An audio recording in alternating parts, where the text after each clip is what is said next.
नमस्कार, आप सभी का स्वागत है हमारी इस खास प्रस्तुति में और मैं हूं आपके साथ जिज्ञासा शर्मा। हमारे साथ स्टूडियो में मौजूद हैं जाने माने ज्योतिषाचार्य पंडित मुकेश शास्त्री जी। पंडित जी बहुत बहुत स्वागत है आपका। जयकारा शेरावाली का बोल सांचे दरबार की जय। दर्शकों, नवरात्रि के दिन चल रहे हैं। ये 9 दिन आपके लिए, सभी के लिए बेहद खास हैं। अब नवरात्रि के छठे दिन माँ कात्यायनी की पूजा की जाती है। माँ कात्यायनी कात्याय ऋषि की पुत्री हैं। आपको कैसे माँ कात्यायनी को प्रसन्न करना है, देवी के इस रूप की आराधना करनी है, पूजा करनी है, आज जानेंगे पंडित जी से। तो चलिए शो की शुरुआत करते हैं। जयकारा शेरावाली का बोल सांचे दरबार की जय। फर्स्ट इंडिया न्यूज के सभी दर्शकों को नवरात्रा के षष्ठम दिवस की हार्दिक शुभकामनाएं। शनिवार दिनांक 1 अक्टूबर सन 2022 आश्विन मास के शुक्ल पक्ष की षष्ठी तिथि रहेगी। शारदीय नवरात्रा का छठा दिन रहेगा। नवरात्र का छठा दिन माँ कात्यायनी की उपासना का दिन माना जाता है। माँ कात्यायनी अमोघ फलदायिनी मानी गई है। भगवान श्री कृष्ण को पति के रूप में प्राप्त करने के लिए ब्रज की गोपियों ने माँ कात्यायनी के रूप की ही पूजा की थी। कालिंदी और यमुना नदी के तट पर वहां बैठकर ब्रज की गोपियों ने कृष्ण को पति के रूप में पाने के लिए पूजा अर्चना की थी। मां कात्यायनी ब्रज मंडल की अधिष्ठात्री देवी के रूप में प्रतिष्ठित है। ब्रजवासी मां कात्यायनी का पूजन करते हैं। मां कात्यायनी का जो स्वरूप है अत्यंत निर्मल है, चमकता हुआ है, चमकीला है। मां कात्यायनी 4 भुजाएं हैं। मां कात्यायनी का दक्षिण तरफ का जो ऊपर वाला हाथ है वो अभय मुद्रा में रहता है और नीचे वाला जो है वो वर मुद्रा में रहता है। बाईं तरफ के ऊपर वाले हाथ में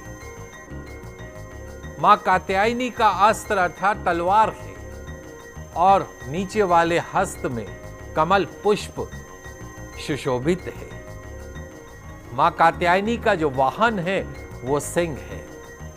मां कात्यायनी की भक्ति और उपासना के द्वारा आप और हम मनुष्यों को इस कलयुग में बड़ी सरलता से अर्थ यानी धन, धर्म, काम और मोक्ष चारों फलों की प्राप्ति मां कात्यायनी के आशीर्वाद से मिल जाती है।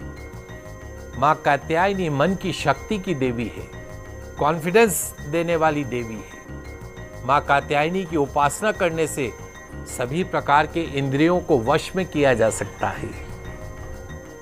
सभी पापियों का, राक्षसों का सर्वनाश करने वाली मां कात्यायनी की महिमा अपरंपार है।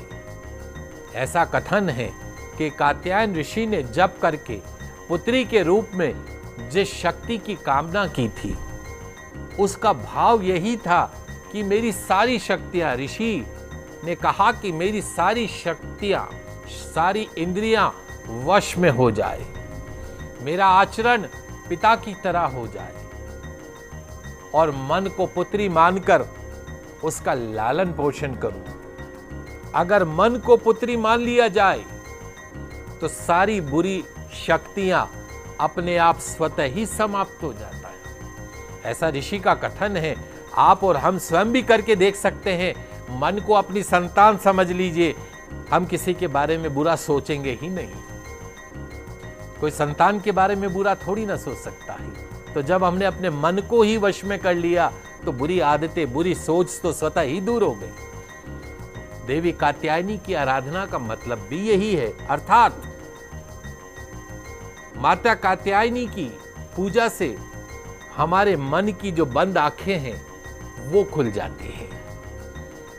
जिन कन्याओं के विवाह में विलंब हो रहा हो उन्हें नवरात्रा के छठे दिन मां कात्यायनी की उपासना अवश्य करनी चाहिए। मनचाहा जीवन साथी मिलता है, मनोवांछित वर की प्राप्ति होती है, सुयोग्य जीवन साथी की प्राप्ति होती है। मां कात्यायनी को जो सच्चे मन से याद करता है उसके सभी प्रकार के शारीरिक रोग, सभी प्रकार के शोक, सभी प्रकार के संताप, सभी प्रकार का डर, भय, सब अनिष्ट दूर हो जाते हैं, सारे रोग दूर हो जाते हैं। जन्म जन्मांतर के पापों को खत्म करने वाली, विनष्ट करने वाली मां कात्यायनी की शरणागत होकर उनकी पूजन अर्चन करने के लिए तत्पर रहना चाहिए आप सभी और हम मनुष्यों के लिए। तो दर्शकों, छठे दिन है, माता रानी की, मां कात्यायनी की आराधना होगी, पूजा होगी। पंडित जी ने आपको मां कात्यायनी का स्वरूप बताया। चलिए अब उनसे जानते हैं कि मां कात्यायनी की विशेष पूजन विधि क्या है, उनकी कैसे पूजा करनी है, आराधना करनी है। चलिए जानते हैं। जी बिल्कुल, ये भी बहुत विशेष आप सभी दर्शकों के लिए जानने योग्य है कि छठे दिवस मां कात्यायनी की पूजन अर्चन कैसे करें। तो सभी भक्तों को स्नान आदि से निवृत्त होने के पश्चात लाल रंग के वस्त्र धारण कर लेने चाहिए।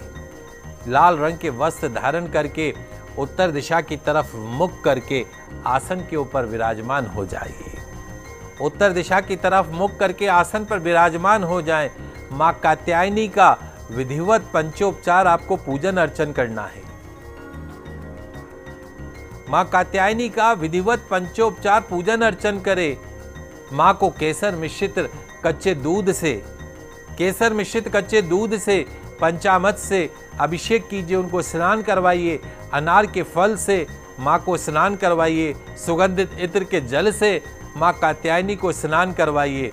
तत्पश्चात माता रानी को शुद्ध जल से स्नान करवा के लाल वस्त्र की ओढ़नी ओढ़ाइए। माता कात्यायनी को पुष्पमाला अर्पण कीजिए। मां कात्यायनी को सिंदूर, अन्य श्रृंगार की वस्तुएं अर्पण कीजिए। गौघृत का दीप प्रज्वलित कीजिए। चंदन की धूप बत्ती, अगरबत्ती प्रज्वलित कीजिए। अबीर अर्पण कीजिए। मां कात्यायनी को लाल गुलाब, कमल का पुष्प अर्पण कीजिए। भोग में मां कात्यायनी को केसर की खीर और मीठे पुए का भोग लगाना चाहिए। 3 हल्दी की गांठ और चांदी की कटोरी में शहद अर्पण कीजिएगा। पंचामृत, पंचमेवे, मिश्री का भोग मां कात्यायनी को अर्पण कीजिए। एक विशेष मंत्र मैं आपको बताऊंगा, उस मंत्र का एक माला का कम से कम जाप कीजिए। जाप के पश्चात भोग किसी सुहागिन महिलाओं को दान में दे दीजिए। जाप के पश्चात मां कात्यायनी की आरती कीजिएगा, पुष्पांजलि कीजिएगा, क्षमा प्रार्थना कीजिएगा। पूजन मंत्र जो कात्यायनी देवी का रहेगा, या देवी सर्वभूतेषु शक्ति रूपेण संस्थिता, नमस्तस्यै नमस्तस्यै नमस्तस्यै नमो नमः। अर्थात हे मां सर्वत्र विराजमान रहने वाली शक्ति रूपणी प्रसिद्ध अम्बे, आपको मेरा बार बार प्रणाम है। आपको बारंबार मैं प्रणाम करता हूँ।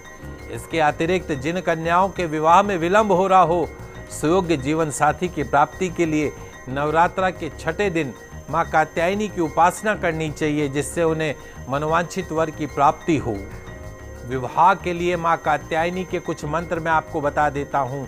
ओम देवी कात्यायने नमः, ओम देवी कात्यायने नमः, ओम देवी कात्यायने नमः, ओम रीम क्लीम कात्यायने नमः, ओम रीम क्लीम कात्यायने नमः, ओम रीम क्लीम कात्यायने नमः।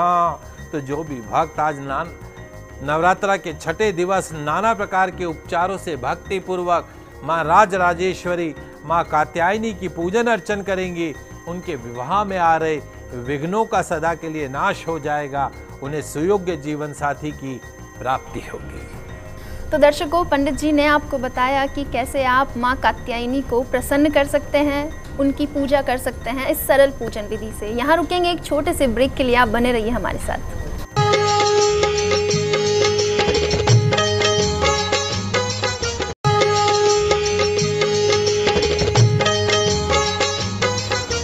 ब्रेक के बाद एक बार फिर से आप सभी का स्वागत है हमारी इस खास प्रस्तुति में।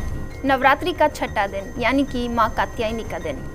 ब्रेक से पहले पंडित जी ने आपको विशेष पूजन विधि के बारे में बताया। चलिए पंडित जी से जानते हैं वो कौन से उपाय हैं जो नवरात्रि के दिन आपको करने चाहिए, जिससे मां की कृपा आप पर सदैव बनी रहे। शारदीय नवरात्र विशेष उपाय, सबसे पहले मैं एक छोटा उपाय आपको समझा देता हूँ।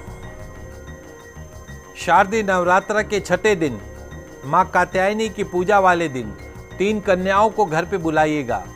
कितनी 3 कन्याओं को घर पे बुलाकर उनका आदर सत्कार कीजिएगा। फिर उन्हें एक चौकी अथवा बाजोट के ऊपर उनको बैठाकर उनके चरणों का श्री पूजन कीजिएगा। पूजन करने के पश्चात उन्हें चने हलवा युक्त भोजन प्रेम से करवाइएगा। फल, सूखे मेवे, सौभाग्य का सामान उन्हें भेंट कर उनका आशीर्वाद ग्रहण कीजिएगा। माँ कात्यायनी के आशीर्वाद से आपकी मनोवांछित फल की प्राप्ति होगी, आपके जीवन में खुशियाँ आएंगी। तो पंडित जी ने आपको बताया ये विशेष उपाय। चलिए अब उनसे जानते हैं कि वो क्या महाचमत्कारी टोटका है जिसे करने से आप पर सदैव माँ की कृपा बनी रहे और जितनी भी परेशानियां हैं, कष्ट हैं आपके जीवन में, दूर हो जाएं। शारदीय नवरात्र का छठा दिवस, माँ कात्यायनी की पूजा का दिवस। तो क्या आपकी जन्म कुंडली के अंदर मंगल का दोष है? क्या आपकी जन्म कुंडली में मंगल अपनी नीच राशि में बैठकर आपको परेशान कर रहा है? क्या शत्रु बाधा, अनचाही रुकावटों से आप परेशान हैं? कोर्ट कचहरी से आप परेशान हैं? क्या आप हर्डल लेस लाइफ अर्थात बाधा मुक्त जीवन जीना चाहते हैं? यदि हाँ, तो नवरात्र के छठे दिवस स्कंद षष्ठी, माँ कात्यायनी की पूजा तो है ही। स्कंद षष्ठी के दिन भगवान कार्तिकेय की पूजन करने से, भगवान कार्तिकेय की अर्चना करने से, व्रत करने से, स्कंद षष्ठी का व्रत करने से मिल सकता है इन सभी समस्याओं का सरल समाधान। करना क्या है उसको समझ लेते हैं। शारदीय नवरात्रा के छठे दिवस स्कंद षष्ठी के दिवस अपने घर की दक्षिण दिशा में दक्षिण मुखी होकर काले रंग के गर्म आसन पर स्थान ग्रहण कर ले। दक्षिण दिशा में मुख करके काले रंग के आसन पे विराजमान हो जाइए।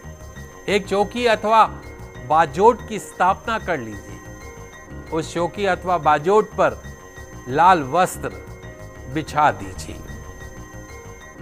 चावल की ढेरी रखकर भगवान कार्तिकेय कौन हुए? भगवान शिव के पुत्र, बड़े पुत्र भगवान कार्तिकेय। सेनापति का दर्जा मिला उन्हें, भगवान की शिव की सेना का, देवताओं की सेना के सेनापति रहे भगवान कार्तिकेय। उनके चित्र की स्थापना कर दीजिए। तिल्ली के तेल का या चमेली के तेल का या सरसों के तेल का दीपक प्रज्वलित कीजिए। धूप अर्पण कीजिए, चंदन अर्पण कीजिए, सफेद चंपा के पुष्प अर्पण कीजिए। शुद्ध देशी घी, दही, जल और पुष्प से भगवान कार्तिकेय को अर्घ्य प्रदान कीजिएगा। भोग में विशेष तौर पे भगवान कार्तिकेय के भोग में बाजरे की रोटी और बैंगन का भुर्ता और केसर की खीर का भोग लगाइएगा। बाजरे की रोटी, बैंगन का भुर्ता और केसर का भोग भगवान कार्तिकेय को अर्पण कीजिएगा।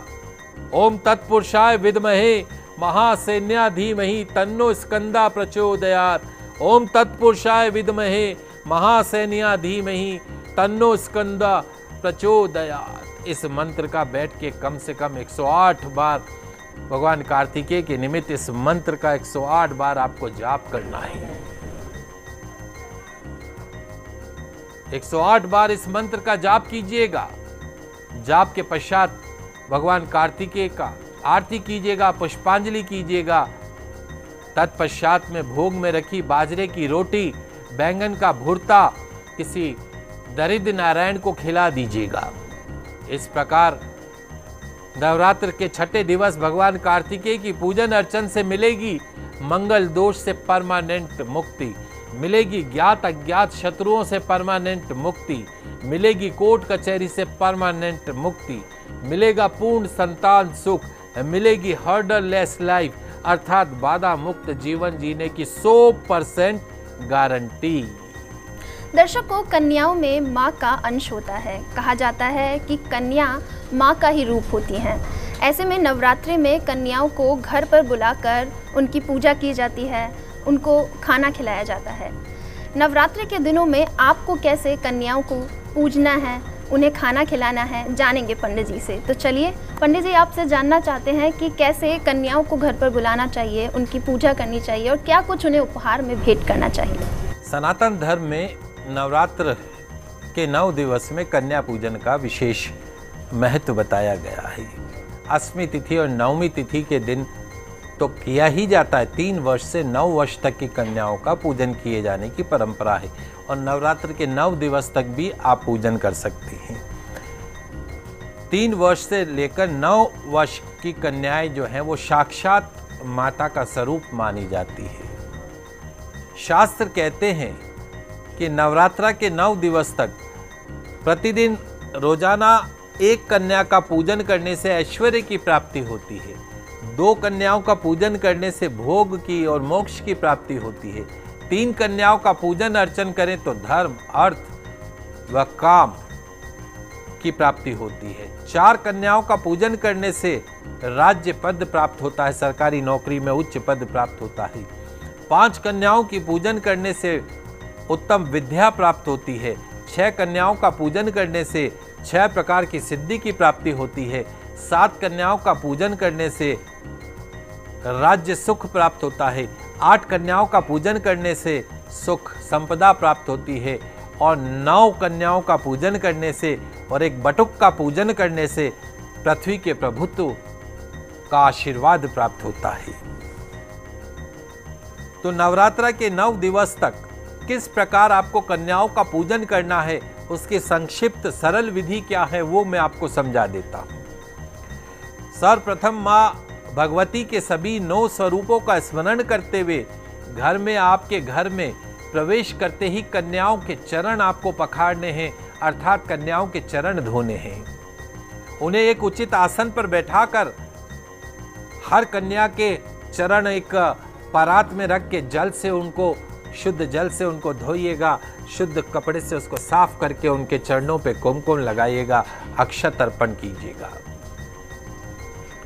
तत्पश्चात उन्हें उचित आसन पर बैठाकर उनके हाथ में मोली बांधिएगा, मस्तक पर बिंदिया लगाइएगा, कुमकुम का टीका लगाइएगा। उनकी थाली में हलवा, पूरी और चना परोसिएगा। जो भी आपने श्रद्धा पूर्वक भोग बनाया है वो परोसिएगा। अपनी एक पूजा की थाली भी तैयार कीजिएगा जिसमें पूरी, हलवा, चना जो भी आपने भोग बनाया है वो चारों तरफ रख दीजिएगा और उसके बीच में अपनी पूजा की थाली में आटे से बना एक दीपक रखिएगा। दीपक में शुद्ध देशी घी भर के उसके अंदर गोल बत्ती डाल के उसको प्रज्वलित कर दीजिएगा। कन्याओं का पूजन करना है और मंत्र जो रहेगा, ओम कुमार्ये नमः, ओम कुमार्ये नमः, ओम कुमार्ये नमः, ओम कुमार्ये नमः। इस मंत्र से कन्याओं का पंचोपचार पूजन करना है। कन्याओं की आरती कीजिएगा। कन्या पूजन के पश्चात सभी कन्याओं को अपनी थाली में से थोड़ा थोड़ा सा प्रसाद दे दीजिएगा और बड़े ही प्रेम से, आत्मीयता से कन्याओं को भोजन कराइएगा। भोजन के पश्चात उनके हाथ धुलाकर कन्याओं को उचित उपहार दीजिएगा, कुछ राशि भी भेंट दीजिएगा। उनके पाँव में महावर और हाथों में मेहंदी लगाने से देवी पूजा संपूर्ण होती है। अगर आपने घर पे हवन का आयोजन किया है तो उन नन्हे हाथों से उसमें सविधा अवश्य डलवाइएगा। इलायची पान का सेवन कराइएगा। देवी जब अपने लोक को जाती है तो उसे अपने घर की कन्या की तरह विदा किया जाना चाहिए। जैसे आप अपनी बेटी को विदा करते हैं ससुराल के लिए, ठीक माता रानी की जो कन्याएं स्वरूप है उनको भी विदा कीजिएगा। जय माता दी कहते हुए उनके चरण छूइएगा। उनके उनके प्रस्थान के पश्चात उस प्रसाद को ग्रहण कीजिएगा। इस प्रकार सरल विधि से आप कन्या पूजन कर सकते हैं। और कन्या पूजन के साथ ध्यान रखिए, एक बटुक का पूजन यानी एक भैरव पूजन भी आपको अवश्य करना है। तो 9 कन्या है तो 1 लड़का अवश्य बुलाइए, 3 बुला रहे तो भी 1 लड़का बुलाइए। छोटा बच्चा वो भी 10 वर्ष से कम का हो, ऐसा 9 कन्या और 1 बटुक का पूजन इस विधि से करें। निश्चित तौर पर माता रानी आपकी पूजा से संपूर्ण रूप से प्रसन्न होकर आपकी हर मनोकामना को पूर्ण करेंगी। जी बिल्कुल। तो कन्याओं के साथ साथ आपको एक बटुक का भी पूजन करना है जिससे सदैव माँ की कृपा आप पर बनी रहे। दर्शकों, कई बार हमारे जीवन में समस्याएं आती हैं, हम बहुत सी परेशानियों से जूझ रहे होते हैं, लेकिन माता रानी की कृपा से ये सभी परेशानियां भी दूर हो सकती हैं। पंडित जी, हम आपसे जानना चाहेंगे कि वो क्या उपाय हैं, विशेष उपाय जो हमें नवरात्रि में करने चाहिए जिससे जो तमाम समस्याएं हैं वो दूर हो जाएं। जी बिल्कुल, बहुत कुछ चमत्कारिक उपाय हम आपको बता देते हैं। शारदीय नवरात्रा में किसी भी दिवस आप ये कर सकते हैं। कुमकुम, लाख, कपूर सिंदूर, शुद्ध देशी घी, मिश्री और शहद, इन सब का एक पेस्ट तैयार कर लीजिए। उस पेस्ट को देवी माँ को अर्पण कीजिए। फिर उस पेस्ट का प्रतिदिन अपने मस्तक पर तिलक लगाइए। जिस काम के लिए जाएंगे उस काम में 100% सफलता आपके कदमों को चूमेगी। साफ मिट्टी को घी और पानी में सान कर 9 गोलियां उसकी बना लीजिए। उन गोलियों को छाया में सुखाकर, मिट्टी की गोलियों को छाया में सुखाकर पीले सिंदूर की कटोरी में भरकर देवी को अर्पण कीजिए। और फिर नवमी के दिन उन गोलियों को बहते हुए पानी में प्रवाहित कर दीजिए और सिंदूर को संभाल कर रख लीजिए। जरूरी काम से जाते समय उस सिंदूर का टीका अपने मस्तक पर लगाइए। सफलता आपके कदमों को चूमेगी। खेलकूद के क्षेत्र में सफलता पाने के लिए देवी माँ को सिंदूर अर्पण कीजिए, शहद में अर्पण कीजिए। इन दोनों को मिलाकर तिलक बना लीजिए और तिलक लगा के जाइए। खेलकूद में सफलता मिलेगी। राजनीति के क्षेत्र में सफलता प्राप्त करने के लिए लाल कपड़े में 21 चूड़ियाँ, सिंदूर, 2 जोड़ी चांदी की बिछिया, 5 गुड़हल के पुष्प, 42 लौंग, 7 कपूर, परफ्यूम बांधकर देवी माँ को अर्पण कर दीजिए। सफलता आपके कदमों को चूमेगी। तो दर्शकों, ये तमाम उपाय हैं जो पंडित जी ने आपको बताए। आप भी इन्हें फॉलो करके अपनी सभी परेशानियों से मुक्ति पा सकते हैं, दूर हो सकते हैं। पंडित जी, ये तमाम जानकारी हमारे दर्शकों को देने के लिए आपका बहुत बहुत धन्यवाद। आप सभी दर्शकों को नवरात्र के छठम दिवस की हार्दिक शुभकामनाएं। जयकारा शेरावाली का बोल सांचे दरबार की जय। दर्शकों, आप पर माँ कात्यायनी की कृपा हमेशा बनी रहे। आप सभी हमेशा खुश रहें, आपका परिवार हमेशा आपके साथ रहे, हम यही दुआ करेंगे। इसी के साथ आज के इस खास एपिसोड में इतना ही। अब हमें दीजिए इजाज़त। जय माता दी।